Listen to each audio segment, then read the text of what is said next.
worried because they won't give me a second test. I had the classic symptoms. I started off with a fever. I had a mild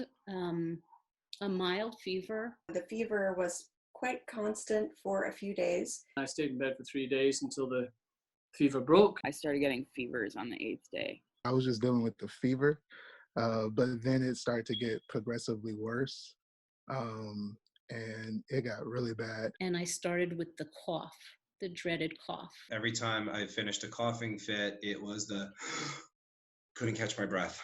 I was lethargic. I could barely breathe. I'm very short of breath. I'm unable to finish sentences. It hurt so much inside my chest that I could not use my inhaler because I couldn't take a deep enough breath.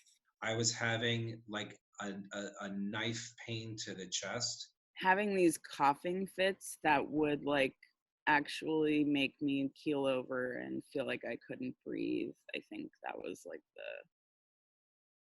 the fear that I could die, you know.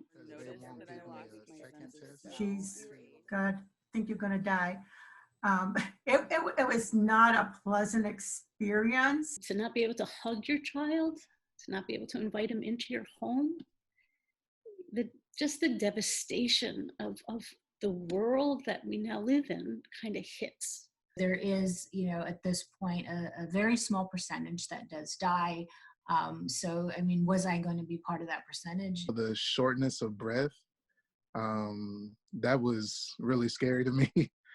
So I called 911 and the EMTs came and they checked my breathing and checked my lungs, but they didn't take me to the hospital. I was so uncomfortable. I was so panic stricken that I was like, all right, let me call an ambulance and get to a hospital because something's wrong. My husband says, okay, I've had enough. You know, I am taking you to the hospital that you work at to get care. Suddenly, on the Wednesday, I just collapsed really, and I had to be taken into hospital. And after, I don't know, 12 hours or so, they did the test, and much to my surprise, I had the virus. And so then I went to a testing center, I got tested, and then I found out I tested positive, and it's just kind of been a roller coaster ever since. They stuck a swab up my nasal, very deep inside of it, and took a swab, and that was it. They told me to drive away. I had to lie about some things. I told them that I had a pre-existing condition and I came into contact with someone who tested positive. That wasn't true, but I really wanted to get tested and they wouldn't test me.